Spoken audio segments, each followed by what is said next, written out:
knockout, which would match Roy Jones's knockout streak at the beginning of his professional career. Here's the tail of the tape. You see the 6-year age advantage for Vargas. Marquez weighed in 1 pound under the limit. They are similar in every other dimension, although Vargas has gained 5.5 pounds more since yesterday. That is the case for Marquez. Punch stat numbers, Larry, unusual on Boxing After Dark. Yeah, we've done this because both fighters fought Yori Boy Campos, a quality opponent, and as you can see, Vargas throws a good enough number of punches, lands a high percentage.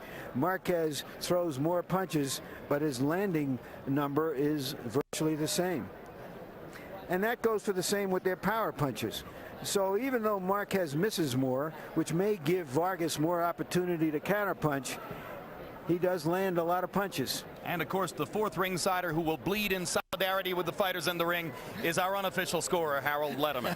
The Fernando Vargas Raul Marquez fight is scheduled for 12 rounds using the unified rules of the Association of Boxing Commissions. There is no standing 8 count, no 3 knockdown rule. Only the referee can stop the fight, and you cannot be saved by the bell in any round, including the 12th and final round. And one quick word about the small ring tonight. It's a 17-foot ring.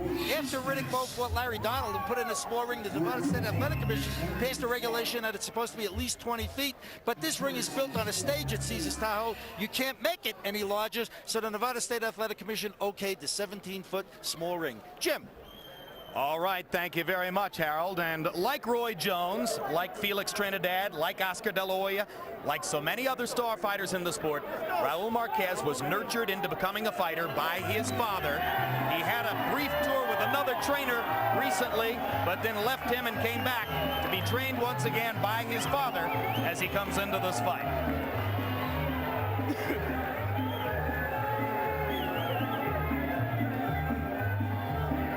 30 wins, 1 loss. The only loss to Yori Boy Campos when he took a fight perhaps more rapidly after a rough fight with Keith Mullings than should have been the case for him. Closer look, Larry. Raul Marquez actually got this fight made by finding out the telephone number of a press conference on the phone that Vargas was involved in. He challenged Vargas to the fight. Vargas took him up on it. And Oscar De La Hoya, who you have heard so much about from the mouth of Vargas, actually stepped into this a little bit by volunteering to give his house and his gym in the mountains to Marquez, and also paying his food bills. Somebody estimated that it was a gift, a very generous gift actually, from De La Hoya, worth perhaps $10,000 to $15,000. And many suspect, of course, despite the friendship between De La Hoya and Marquez, that De La Hoya really did that because Fernando Vargas calls him out all the time, belittles him, and loves to make the claim that while he is a legitimate Mexican-American with real ties to the roots of the community, De La Hoya is not. Oscar says Fernando will never get a fight against him. Most of us expect someday it could happen if both keep winning. And Vargas has kept winning 16 times already in his career, looking for a 17th straight knockout tonight. I once said that of all the outstanding young fighters out there, I'd probably like to buy stock in Vargas more than any other, and I have had no reason to change my mind so far. You saw a little bit of a scar along his right eye, Jim. That came from a headbutt several fights back, and it has not been surgically repaired or cosmetically repaired the way many cuts are these days. Closer look now at ferocious Fernando Vargas. He is trained by the father of junior lightweight champion Roberto Garcia.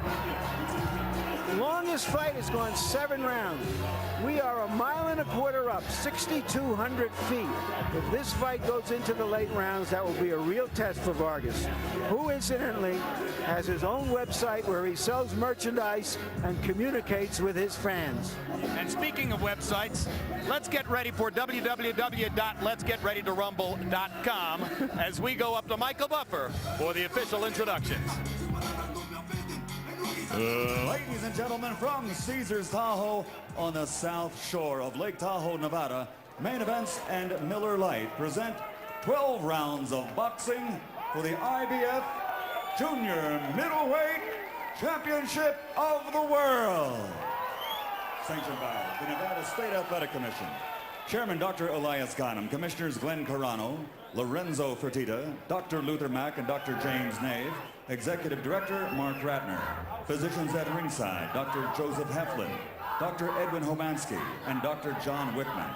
Timekeepers at the bell and counting of the knockdown seconds, Steve Menzel and John Rogers.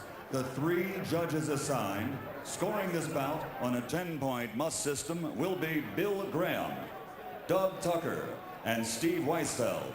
And when the bell rings, your referee in charge of the action, Joe Cortez. And now, ladies and gentlemen, from Caesars Tahoe here in Tahoe, Nevada. Let's get ready to rumble!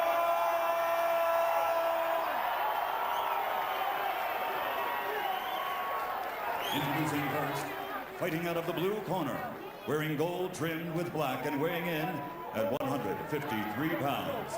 His professional record stands at 30 victories with 20 knockouts and only 1 defeat.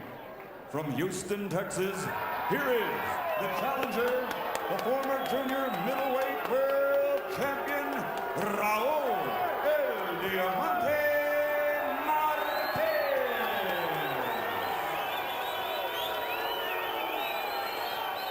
And his opponent across the ring, fighting out of the red corner, wearing tiger and weighing in at 154 pounds. His professional record is a perfect one, consisting of 16 bouts, 16 victories, 16 knockouts. Ladies and gentlemen, from Oxnard, California, presenting the reigning and defending undefeated IBF junior middleweight champion of the world, Fernando Vargas. Here we go. All right, gentlemen. Everybody out the ring. 2 seconds over. Just Joe, one thing, Joe. Go ahead. That's all we get to. Oh, we got 2 guys. All right, Fernando. Wait, 3 seconds only. Just one. All right, gentlemen, we went over the rules in the dressing room. I expect a good, clean fight. You know the rules of the Nevada State Athletic Commission. I'm here to enforce them. I'm fair, but I'm firm, you understand? Give me a good, clean fight. Touch him up.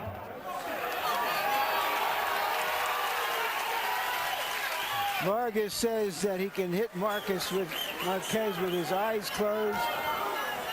Marquez says that Vargas is more height than talent. They both can't be right. That's why they're fighting.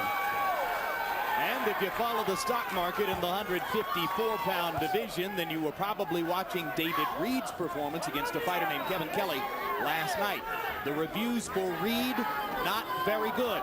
Can Vargas enhance his image tonight?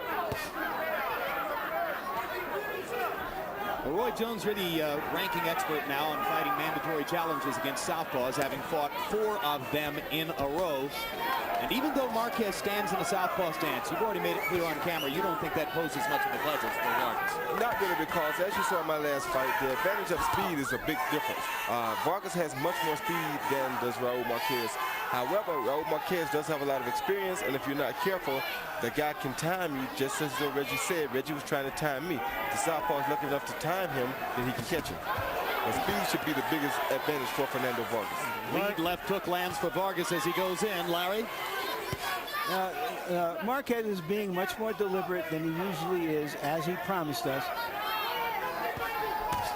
Yeah, Marquez is a guy with a history of throwing 70 to 80 punches per round, and certainly he has not come out with activity here. He's using the first round to box, try to stay away and get a look at Vargas, and Vargas is taking advantage of the inactivity of Marquez to attack. And that left hook might have hurt Marquez a little bit because he backed up immediately after feeling it. When Oscar De La Hoya faced the southpaw Pernell Whitaker, the left hook was eliminated as a factor in the bout. Cute southpaws can sometimes do that to you. But Vargas says, Marquez is available for my left hook. I ought to catch him whenever I want with it. A lot of people think the left hook is the most effective blow against the southpaw. Others go for the straight right hand, and there Vargas uses the straight right to back Marquez up. Marquez had better do something in a hurry here to get himself into this fight. He's going to find himself out of this fight. Hasn't landed a punch yet. Takes some straight right hands from Vargas. Backs up against the ropes. This is pretty easy work for Fernando so far.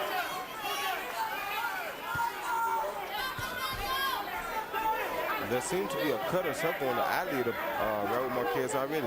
Well, his eyes took a monstrous beating against both Keith Mullings and Yori Boy Campos in 1997. Both eyes were cut and bled badly in the fight in which Marquez got a decision, a close one over Mullings, and then both eyes swelled shut in his loss to Campos. There definitely is a cut below the right eye of Marquez.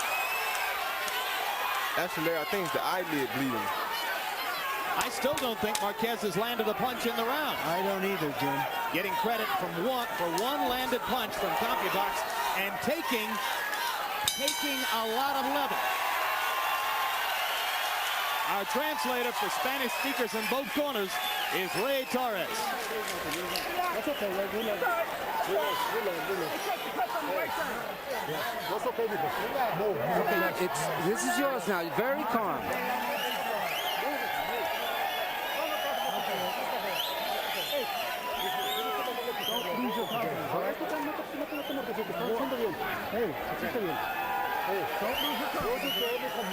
You gotta calculate them. You gotta be the lead there.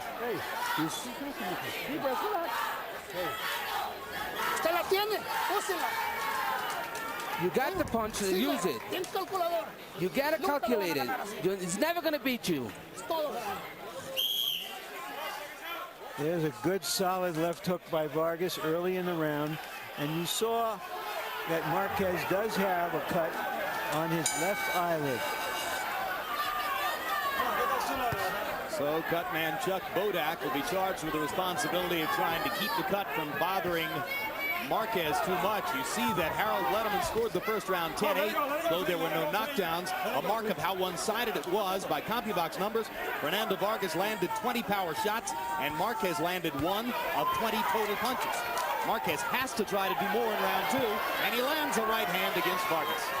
He's afraid to throw much, Jim, because he's afraid of Vargas' speed. He's afraid that every time he sticks his hands out, he may get caught with a big, quick punch.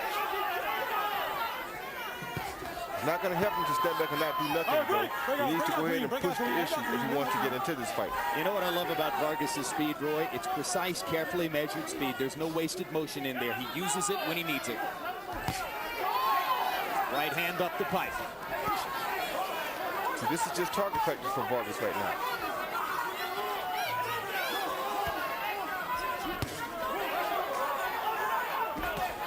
Another thing is that when you go out to fight a champion, you can't wait on the champion. You have to beat the champion to take the title.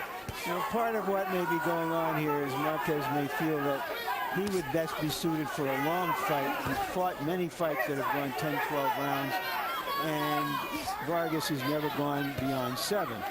But still, you can get beat up so badly in the first half of the fight that you're no good in the second half. Which he has a history of.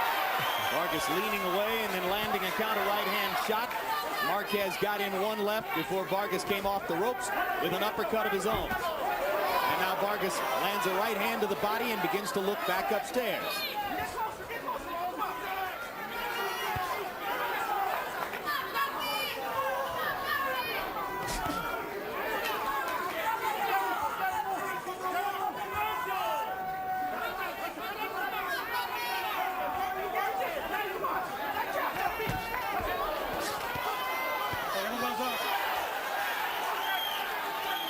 Another sparse landing round for Marquez.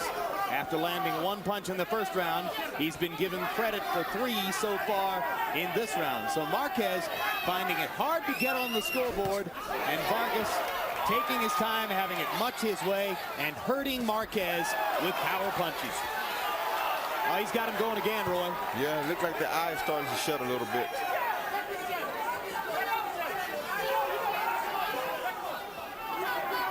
Marquez should be firing back immediately. Right after Vargas finishes his attack, Marquez should go back and try to attack Vargas, because Vargas stops to get a breather, get himself back together, then he's ready for whatever Raul Marquez comes with. That punch landed squarely. Time.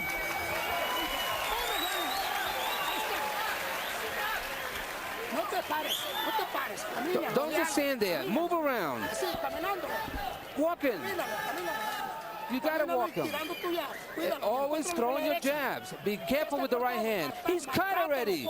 All you gotta do is just keep marking your punches.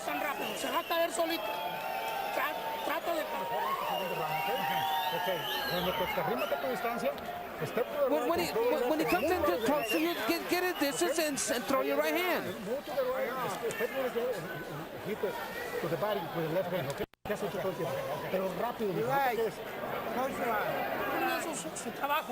You've seen the new do that Vargas wears. Here's his son. He also has it, streaked with blonde. My wife tells me this is called tipping in the beauty parlor. There's a brother with the same kind of hairdo, and they've got, it seems like, hundreds, if not thousands, of camp followers with the same do.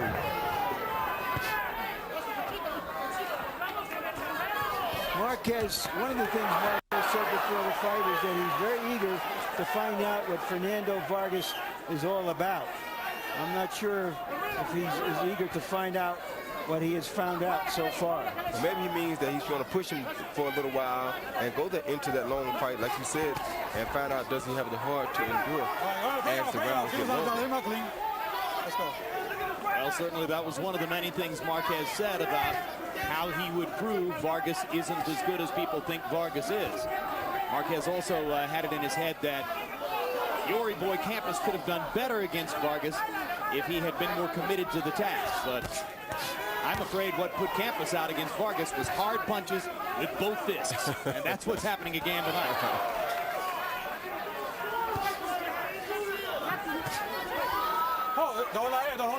And while it may be hard to tell for sure against a fighter as unfortunately and inept as Marquez has been in the first couple of rounds, Vargas's defense may be getting a little better.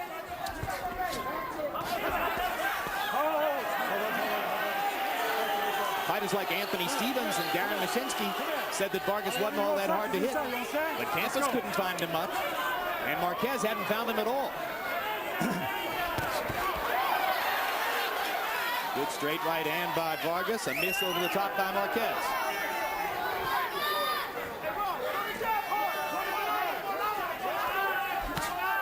Body shot by Vargas. Wouldn't mind seeing a little more body work. Straight left hand right up the middle.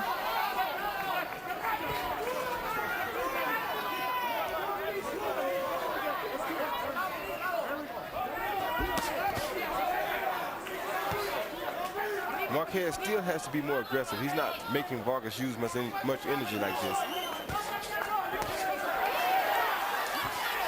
If he's planning on winning the fight by just expecting Vargas to wear down, walking around, he's going to find it very hard to do that. Marquez managing to find a way to land his jab a couple times. And then he landed that left hook as well. So he's starting to get into it a little bit. Yeah, once he makes Vargas commit, then he may land some punches. But letting Vargas just stand still is not going to get anything done for him. So he's got to turn him and move him a little bit, huh? And he's got to make Vargas punch. That's the only chance he's probably going to have at hitting Vargas. And the trouble with that, of course, is Vargas hadn't been missing much. No, he hasn't. But you got to get some sometimes. Well, that's the kind of fighter Marquez has been in the past. The thing about it, though, if he's going to give some, he needs to make sure he gets some, too. Marquez told us, I'm not afraid of contact. Seeing blood makes me fight better. And I believe that.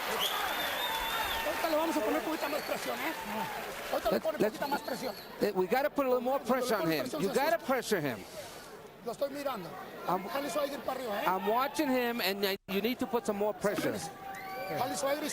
You take some air in, relax. No problem, baby, no problem.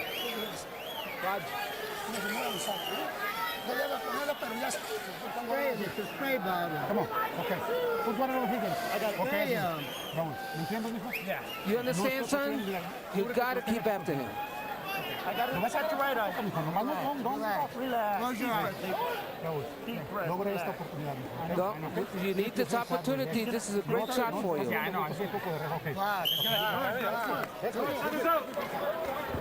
know, there was also some late money that came in on Marquez. This fight was about 11-1 this morning. The last time I looked at the legal bookmakers here, it had gone down to about 6-1 in favor of Vargas. Harold, how do you have it through 3? 3-0, 30-26. You had to give Fernando Vargas a 10-8 round that first round. I mean, he won it so big, he just pounded Raul Marquez. You know, you talk about defense. Fernando Vargas, his elbows up hard, in tight, his hands up high, doesn't get hit much. Terrific defense and great ring generalship. He hits Marquez, steps to the side. Marquez eating straight right hands in the first half minute of this round. Vargas off to another strong start. Vargas needs to make sure he moves his head after he punches, though. He can't stay standing straight up right there. He's going to get caught. Pulled his head straight back there. Not regarded as a good tactic, but he got away with it. Some of the greats can get away with that. Roy Jones has been known to do it from time to time, but you better have excellent speed. Digging the right hand to the body, Vargas, and then the straight left hand upstairs. Marquez starting to get a little bit more active.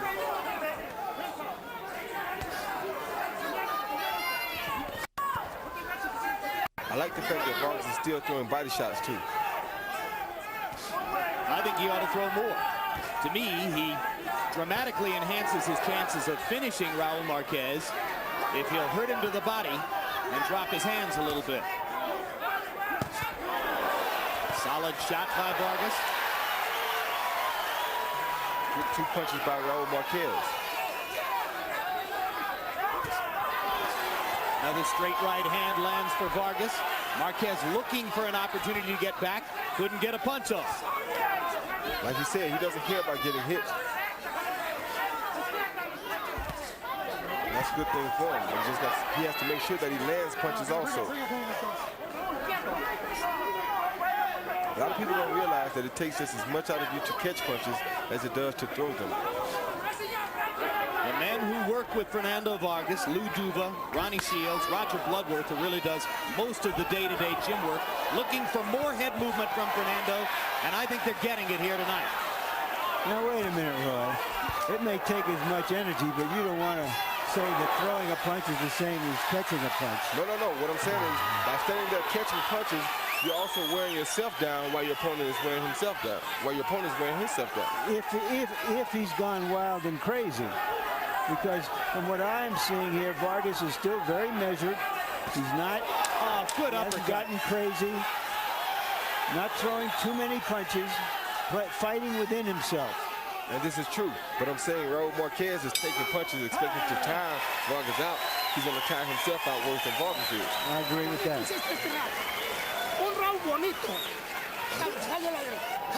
That was a beautiful round. Be comfortable in there.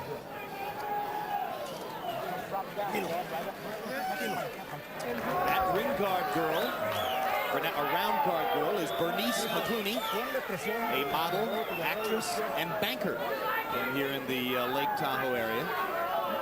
Part of the 3 blonde team of round guard girls who are working here at Caesars tonight. One of the special attractions we provide you on Boxing After Dark. Boxing beautiful, buddy. Speaking about banking, Vargas has been banking on that right hand. And here he shoots it straight through the guard of Marquez. A large swelling spot under the left eye of Marquez. That's the same eye that has a cut above it. And Marquez's eyes, as we told you, swelled shut in his December 1997 bout against Yori Boy Campos.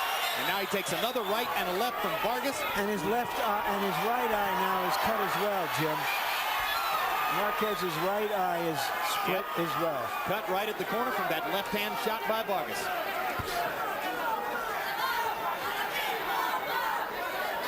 I think Marquez gambled with a big right hook there and it cost him. Come on, let's go. Referee Joe Cortez has done a heck of a job of staying out of the action. Marquez complained to us yesterday that Vargas holds and thumbs with his glove. We haven't seen any of that.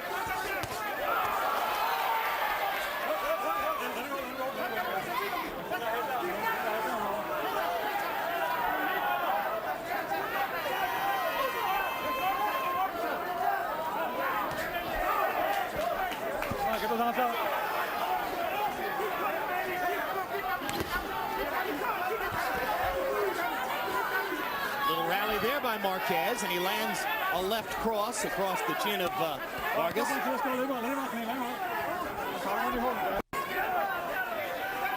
Marquez insists, and told many people before the bout, that he knows for sure that a Cuban fighter named Ibarra knocked Vargas cold in the gym in Miami a couple of years ago.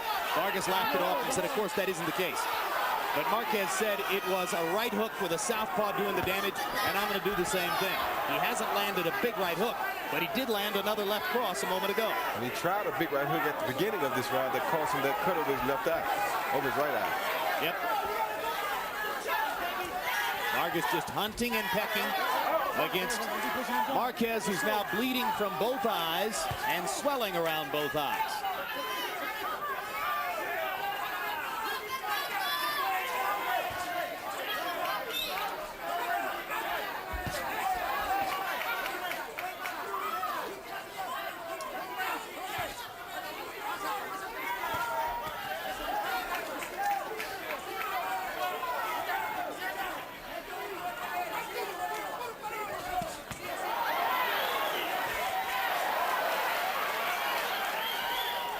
Raul Marquez seems to be getting to Vargas a little bit more now in these later rounds, and this could be his plan, Jim. Well, like many, he said he doesn't believe Vargas can go 12 rounds.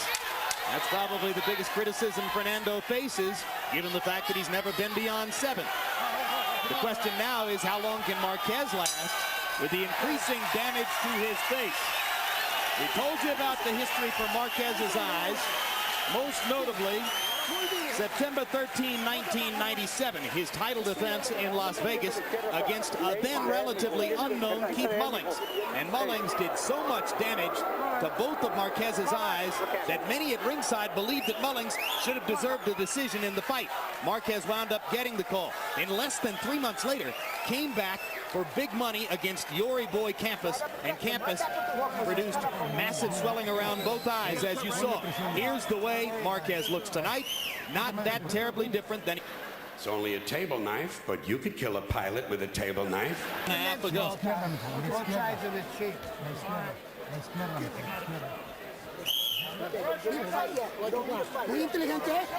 Fight intelligent now.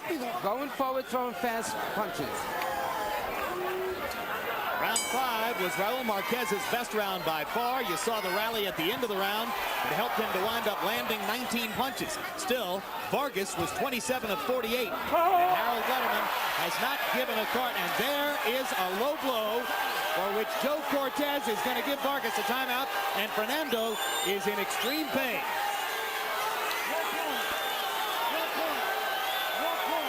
Harold, Vargas gets 5 minutes, right? As up to 5 minutes. He's got to continue. He can't say I can't continue. In other words, he can't win on a foul. But referee Joe Cortez did take a point away from Raul Marquez for an accidental low blow. Fernando Vargas doesn't have to get up. He can stay on his knees, whatever he wants to do. He can rest up to 5 minutes. There was the low blow. Much to his credit, though, Fernando Vargas did pull Raul Marquez's head down to cause that punch to go a lot lower than it normally would have. All right, let's take a look at this. See, he has his head down right there. Exactly right, Roy. I question whether that should have been a penalty of a point. There hadn't been any other low blows or fouls up to now.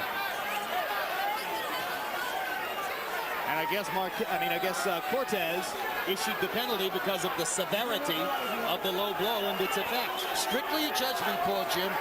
Referee Joe Cortez just felt it was, a low blow was hard, did a lot of damage, took a point away from Raul Marquez.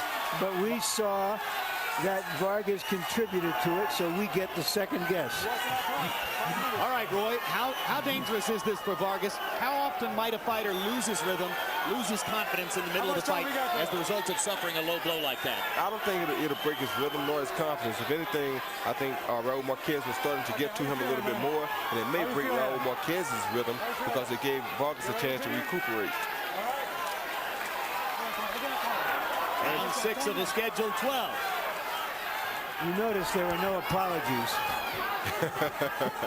I don't think we could expect no apologies. Well, yesterday, Raul Marquez said to us, number one, I hope it's a clean fight. Number two, if I feel like I have to, I'll foul him. Now, I think that Roy Jones is right on target in saying that it was largely because of the position of Marquez's head that the punch went where it went. And this happens a lot when a southpaw orthodox fighter fights. And Marquez is getting more active and more accurate against Vargas. But Vargas lands a body punch and then takes a left cross. Best punch of the fight for Raul Marquez. And what I've seen now in Vargas for the first time is the anger we talked about before. The low blow has set him off a little bit, Roy. Yes, it did. He better come back down and get himself back together before he finds himself on the canvas. He's still landing punches, but not with the same effect.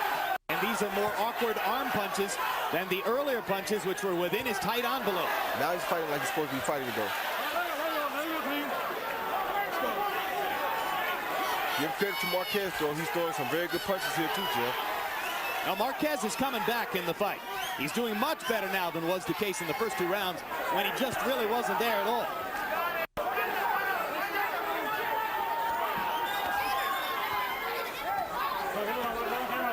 If you've ever had a low blow that stopped you like that, Roy, but does a fighter fully recover from that?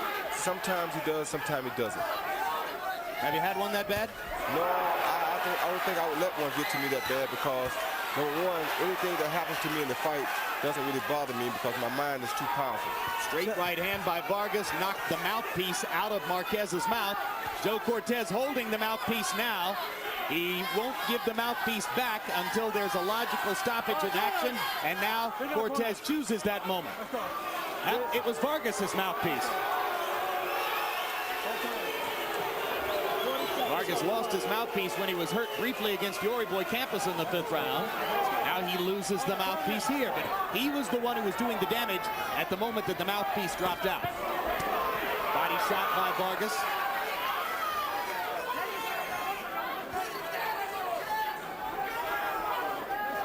An eventful 6th round. Stoppage due to a low blow. Stoppage due to a fallen mouthpiece. And Vargas showing his fury and trying to come back against a resurgent Marquez. Well, that was very good what we just saw Vargas did. He threw a 4 or 5 punch combination, got his work done, stepped back, didn't give Marquez a chance to retaliate.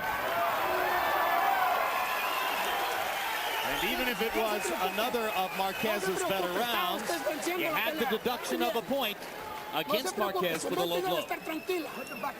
You don't have to worry. Your mind should be clear. Everything should be okay.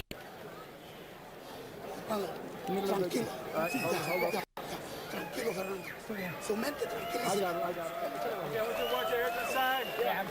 and be careful. I took a point for a low blow. I'm not going to tolerate all this nonsense. You understand? Okay. No problem. Got your right eye, baby.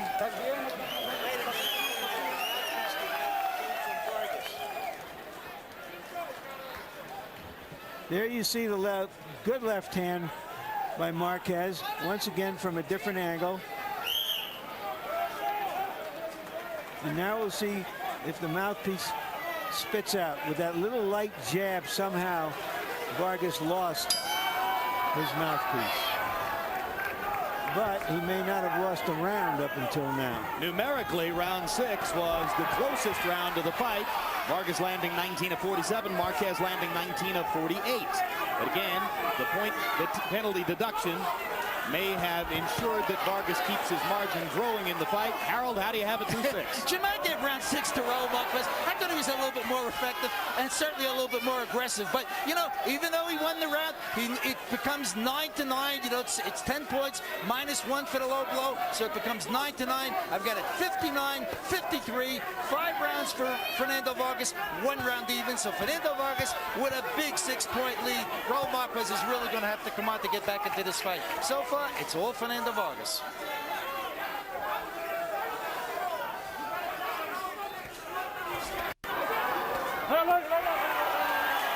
Now, if the bell sounds to end this round and the fight is still going, this will be the longest excursion of Fernando Vargas's professional career.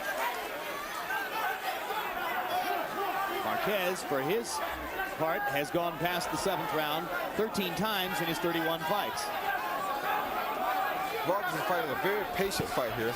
He's using his head, he's picking his shots, and this is what you like to see a youngster do. You don't want to see him go out there and try to overpower this guy, because Raul Marquez does have experience, and you can't just walk over him. Come on, guys. Big up, big up, big up. Come on. We'll be holding this side.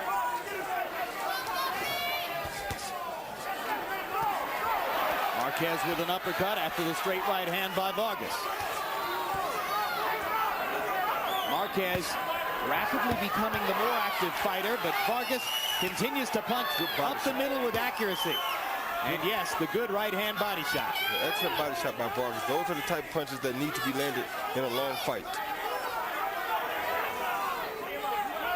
Would it be good for Fernando at this stage of his career to have to go 12 rounds? Yes, it would be, because it would show him and give him the confidence that he can do it against a worthy fighter. Raul Marquez is a very noteworthy fighter.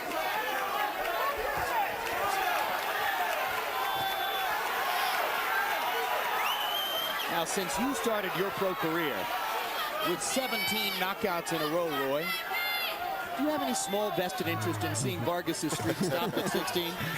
Not really. Were all those fights at 54, or were you fighting at 60 by the 17th? I was fighting at 60 by the 17th. That's right. This is the weight class in which Roy Jones began his professional career. And I expect that before he's done, ferocious Fernando Vargas, as he calls himself, will be a full-fledged middleweight. Most definitely. Although probably never a light heavyweight, as Roy Jones is, unless he fights for a long, long time.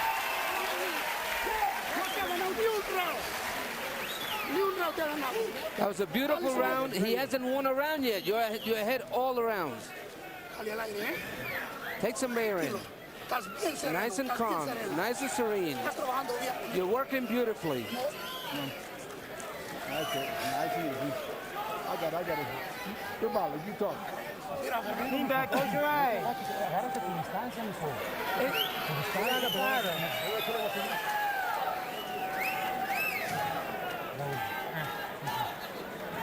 I move that. Raul, how are you feeling? You gotta throw that left hand. You gotta throw it up and down.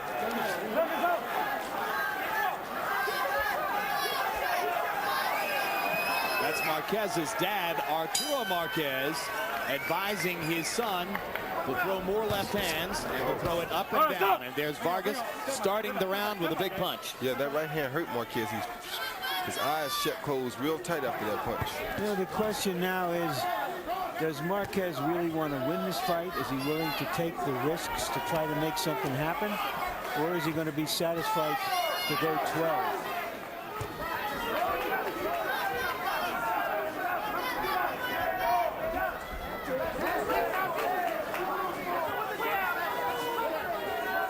And it's now the longest fight of Vargas' pro career.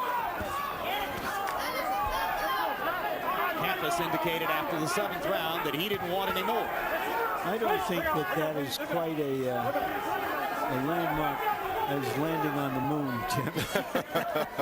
Yes, but I'm not calling a moon landing today. I got to work with what I've got, you know. Point well taken.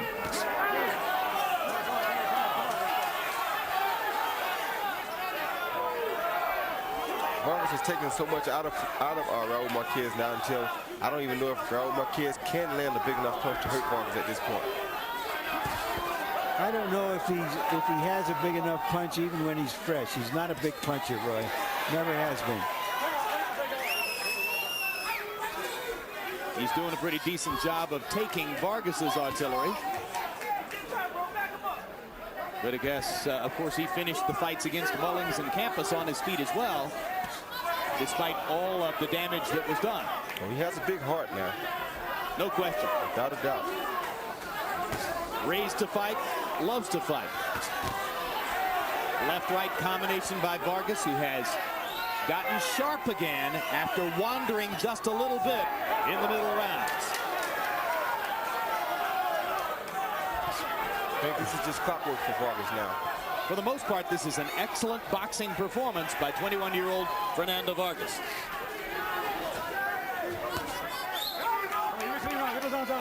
Roy Jones told you before the fight, one big thing to look for, could Vargas be patient if Marquez did something to try to rattle him? And for the most part there, I think the answer is yes. Vargas supporters behind us chanting for their man.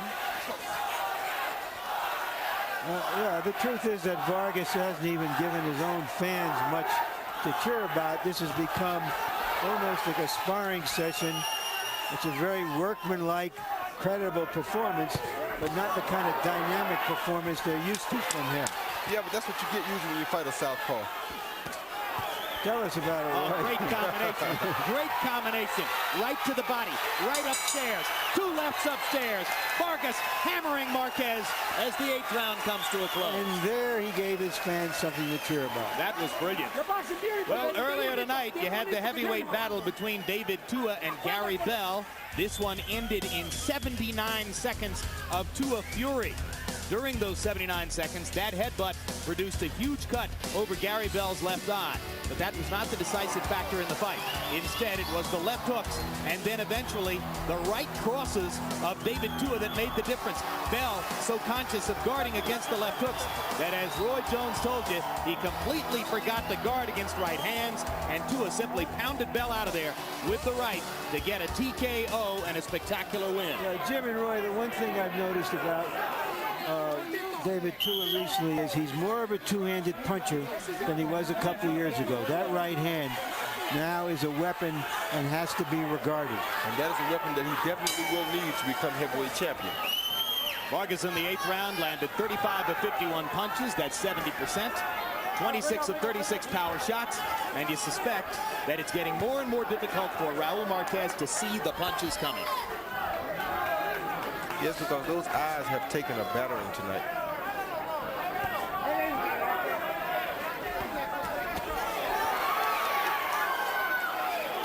Vargas taking his time and simply trying to pinpoint the target with his power shots. Marquez beginning to lunge and reach just a little bit more, surely well aware that he's behind in the fight. Hold it clean. Hold it clean. There you go. Let's go. Raul Marquez has always been an overachiever in boxing. He was raised from his youth by his father to be a boxer. He's a diligent trainer, great courage, will fight you to the last ounce of blood, the last breath of air. He's never had great skills. And now we're watching a fighter with skills expose that.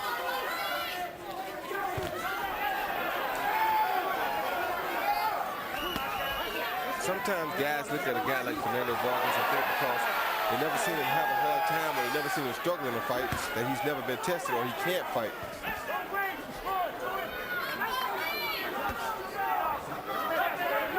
In fact, that's what you hear virtually every time you see a guy like Vargas fight. Yeah. You know, we heard it about you, we heard it about Oscar throughout the development of his career. Particularly veteran fighters like Marquez, they come in and they say, well, this kid hasn't really been tested. Then they discover there's a reason he hasn't been tested. He's too good. There you go. Is there anything more Vargas can do than he's done so far to make this a sensational victory rather than an overwhelming, dominant victory? Yeah, if he goes to the body a little bit more, he could knock Raul Marquez out. Concur. Not enough body punishment. That would be about the only low mark you could give to Vargas. Yeah, but he's looked excellent, and whatever's working for you, I think you should stick to. Big left hand upstairs by Marquez. this is working for Vargas. He should stick to doing just this. Vargas shook it off. What is it that George Benton, the trainer, used to say? Win tonight, you'll look great the next time. Right. He's looking pretty good right now. And he's looking very good right now. All this is working perfect for him. He shouldn't change it. One thing we've learned about Vargas tonight, by the 9th round, the blonde locks droop over into his face. Yeah. Here's the timeout and another chance for Vargas to replace his mouthpiece.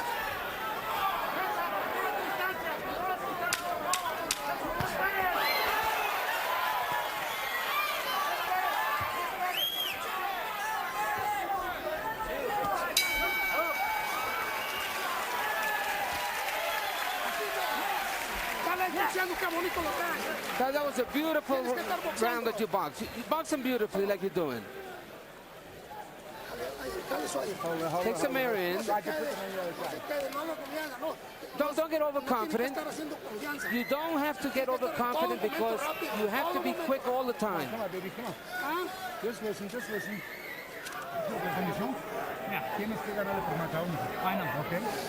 Tienes que arrimarte a tu distancia. You gotta get your distance and you gotta use your jab.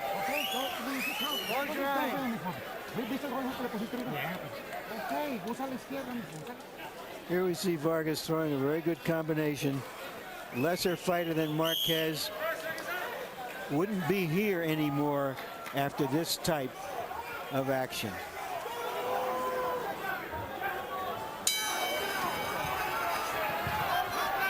Right now, you just hope Marquez doesn't get embarrassed or beaten up too much by the end of this fight.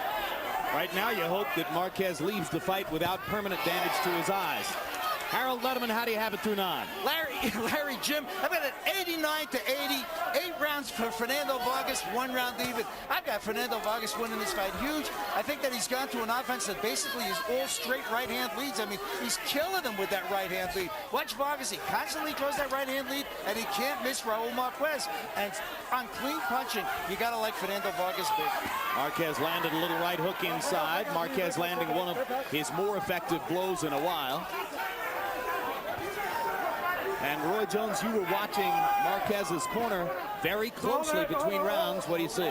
Well, it's just when you see a guy go back to the corner the way he did, he's almost insinuating that it's getting rough in here now. I think he's starting to hurt him a little bit more than it was early in the round.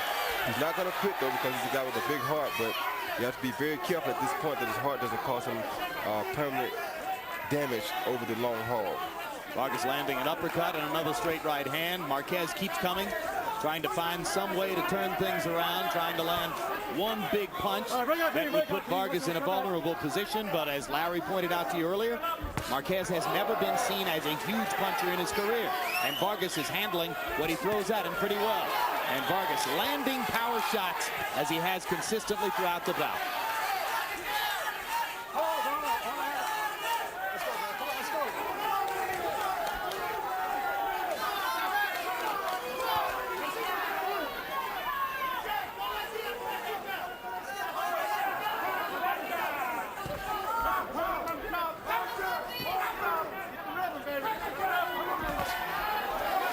Nice feint with the left, straight right hand landed flush. Anything he wants to do, he can do now because he has Marquez slowed down so much until he can see everything Marquez is doing. He can see it coming.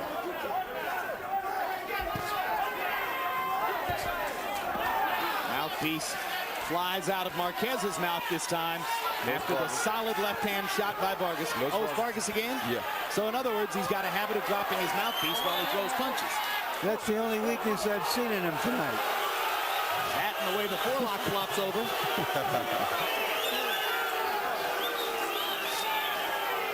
Marquez fans booing Vargas for losing the mouthpiece.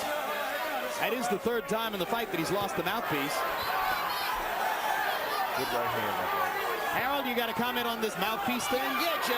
The rule on losing the mouthpiece is the referee is supposed to put it back during a lull in the action. Now, I want to tell you something. If I were Joe Cortez, I would have hung on to the mouthpiece until the end of the round. I mean, it is a lull in the action. If Vargas loses it enough times, Cortez can take away 1 point. good round.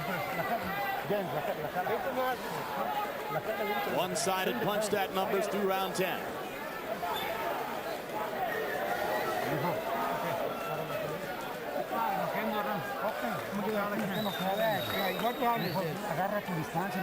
Okay, we need to knock him out. We need to do something.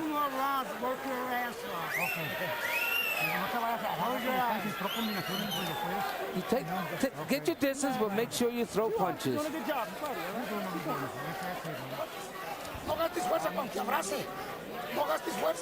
Don't expend any energy when he holds you, when he grabs you. You maintain your fight and maintain it with intelligence. You're doing so good. 3 rounds. Let's go. 3 rounds, guys.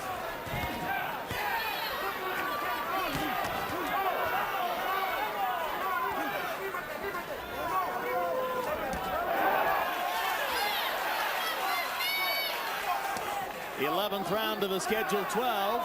Fernando Vargas, 21-year-old world titleist, has never gone the distance in his career. Trying to get a 17th consecutive knockout to start his pro career, which would equal the streaks established by such fighters as Roy Jones Jr. and Thomas Hitman Hearns. Tyson had 19. The record, 29 KOs at the start of a career by Alphonse Zamora. John the Beast Mugabe, second on the list with 25. But Vargas's streak may be headed toward an end here, and his handlers may love to see it. Because one of the questions about him has been, can he go the distance and win a decision? And he certainly appears well on his way to accomplishing that here. He's boxing very brilliantly tonight. I like what I saw in him. I like his poise. I like his patience. I like his decision making. I like everything I saw about Fernando Vargas. So how do you compare Vargas tonight to what you saw from David Reed last night? Well, you still have to rate the fact that they fought two very different type opponents. Vargas had an opponent who was very easy for him to hit. David Reed had a guy who was much more difficult to be able to hit. I think you're exactly right, Roy. There are some fighters you can't take out because they're hoping to win rather than trying to win. Some fighters you can't take out because they take a punch so well. Oh, there you go. Oh, and how well will Marquez take these punches? Raul Marquez has never been knocked down, and he may never have been in this much trouble either. And Vargas trying to finish him right now. The streak has a chance to stay alive, and it does. 17 knockouts in a row for ferocious Fernando Vargas. Too many power punches. Much too many. If you are patient, it will come. And he was patient.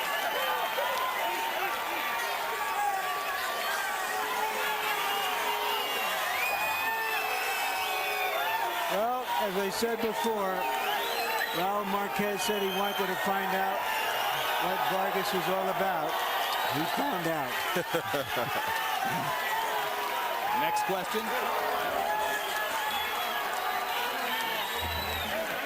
He's a fighter.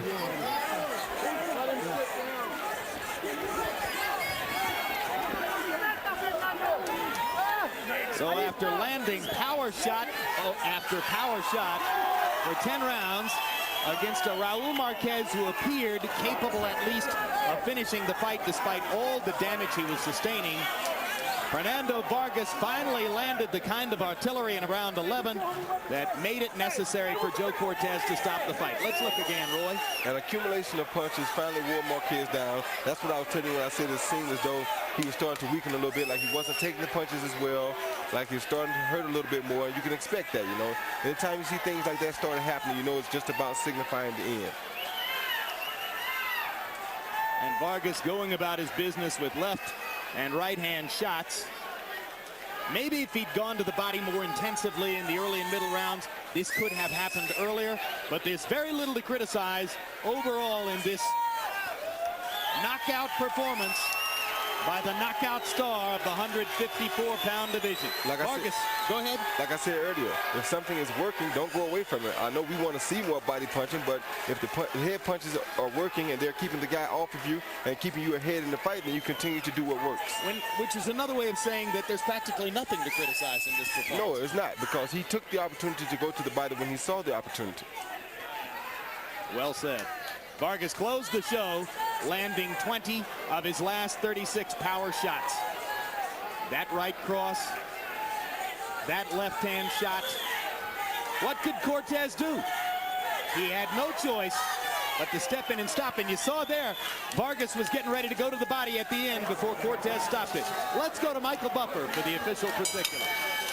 Ladies and gentlemen, referee Joe Cortez steps in and calls a halt to this bout. The official time, 2 minutes even.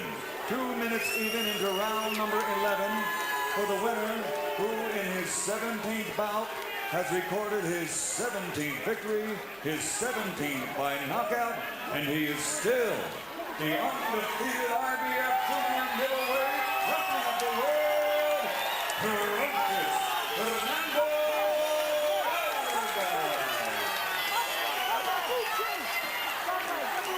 Vargas shouting past the ear of his son, Fernando Jr., who seems largely nonplussed. Final punch stat numbers, enormously one-sided. In fact, the last time you saw punch stat numbers this one-sided, Roy Jones was fighting Reggie Johnson June 5 in Biloxi, Mississippi. A virtual carbon copy of those numbers as Vargas landed at a 53% rate. And power punches make the case even more clearly, although Marquez was able to land more consistently with his power shots than was the case with his jab. Vargas dominating the fight, 208 out of 378 on his hooks, his crosses, and his uppercuts. Let's go to Larry Merchant in the ring with the champ. Thank you, Jim. Congratulations, Fernando. Well, you said you'd like to go 12 rounds sometime, but somehow it doesn't work out. You know, I'm ready. I almost went 12 rounds. I hope you guys are satisfied, the media is satisfied. You know, the sports writers are satisfied that Fernando Vargas, what's Fernando going to do when he gets past the 7th round? Well, you know, I'm always ready to go 12 rounds. It just hasn't happened. And I would like to send a shout out to the big Oxnard area code, 805, baby, La Colonia Boxing Gym. We'll be back tomorrow, baby. Everyone was concerned whether you would lose your poise because of all the back and forth and mouthing off before the fight, and you would attack them too recklessly. Did you have to fight yourself to retain that poise? I mean, I always fight with a controlled anger anyways. You know, Raul Marquez said a lot of things, disrespected me, said that I was all hype, and a little bit of talent. Well, so much for a lot of hype and a little bit of talent. All right, we understand now that you have a plan. There's a long-range plan for you to fight David Reed, perhaps sometimes mid-year next year after a few more fights. What are your thoughts about David Reed? What are your thoughts about those plans? I think David Reed's a great fighter, a very good guy. I like David Reed. But, you know, he's a champion too. And I just want to be the best champion at this division. And to do that, I got to fight fighters like David Reed. So it's nothing personal. I like David Reed a lot. We hung out together. But this is a business, and he got something I want, and I know I got something that he wants. But we got to see who's going to be able to take it home. So you're saying that the other guy doesn't have to get under your skin for you to come out and be your best? No, none whatsoever. I mean, I get up for fighters like this. I get up for fighters like Yori Boy Campos, which is a great champion. I get up for fighters like Raul Marquez. And, you know, I'm just happy with my performance. I know that everybody wanted to know if Fernando Vargas can go 12 rounds. Now you guys saw. Well, I got to tell you, 11 rounds in Lake Tahoe at 6,200 feet of altitude is about 15 rounds down in your hometown. So everybody will accept that you can go the distance now. Well, I hope so. And once again, I send the shots out to Big Oxnard area code 805, baby. We're representing La Colonia Boxing Gym, 2 world champions, baby. Thank you very much. Back to you, Jim. All right, so tremendous performance by young Fernando Vargas, and Roy Jones, I think, Larry's correct in saying he's made the point about he can go the distance. Now there's talk about a possible David Reed fight in in the year 2000 coming up very quickly. There's even talk about, if the Reed thing doesn't go through, maybe matching him against Ike Cortez. Is he ready for fighters that good already? I think he most definitely is ready for fighters that good. You got to remember, he and David Reed both come from the same class, so he's probably seen David Reed in the ring a couple of times, more than we probably know about. And Ike Cortez is a very formidable opponent. He has an advantage in that Ike Cortez is coming up from 147 to 154, so Fernando Vargas should be the bigger and the stronger of the two fighters in that fight. So I think he's good enough to take on either one of those guys. And even though he's only 21 years old, only 17 pro fights, no shortage of maturity in this performance. No shortage at all. Sometimes when guys are brought up in gyms around great champions, or when they had the opportunity to spar with the Azuma Nelsons and the great champions like that, they learn the poise early. And some guys used to call me an old man because at a young age, I knew what I was doing. And once you learn it, once you get that experience from these older guys, then nothing can take that away from you. And that's what Fernando Vargas has. Let's see what Raul Marquez has to say about his performance and the performance of Vargas here tonight. Raul is with Larry right now. Thanks again, Jim. Raul, you said you wanted to find out what Vargas is all about. What is he all about? Oh, the guy's good. He's real good. I could never catch up to him. He's very sharp. He never really hurt me with his shot. He's just a sharp shooter, you know. And really the cuts, you know, when I got cut in I think it was the first round, started bothering me a little bit. Then I got cut again. But I got to give it to him. He's better than what I thought he was. Were you surprised that after all the back and forthing and what happened at the weigh-in and all the anger, that he was able to maintain his poise and fight you according to his plan rather than your plan? Oh, yeah, he was very smart, just like he was in the Yori Boy Campos fight. He fought very intelligently, and that's what he did with me. He didn't get in my game plan. I tried to make him slug, but I could just never catch up to him. He would bam, bam, bam, pop me with 2-3 shots, slick, very slick guy, very sharp shooter. You're a student of the game. How good can he be? How far can he go? Well, I think he's a real good prospect. I mean, he's real good, and he's one of the best champions out there out of the three, out of David Reed and Javier Castello. I think he's the best one out there, definitely. Thank you very much, Raul. Hope to see you again. I want to say hi to my family. I'm okay, don't worry. And this will probably be my last fight, too. Well, thank you. You've given us some honest work in there in the ring that we've all appreciated over the years. Thank you, Larry. Thank you. Just as final word, all of us felt a solar plexus blow today with the tragic accident involving John F. Kennedy, Jr. He was a boxing fan. We saw him last at the fight between Lennox Lewis and Evander Holyfield. His favorite fighters were Roy Jones and Oscar De La Hoya. He will be missed at ringside. Jim? Well said, Larry, and entirely true. So you saw two terrific performances here tonight, one by David Tua and another by Fernando Vargas.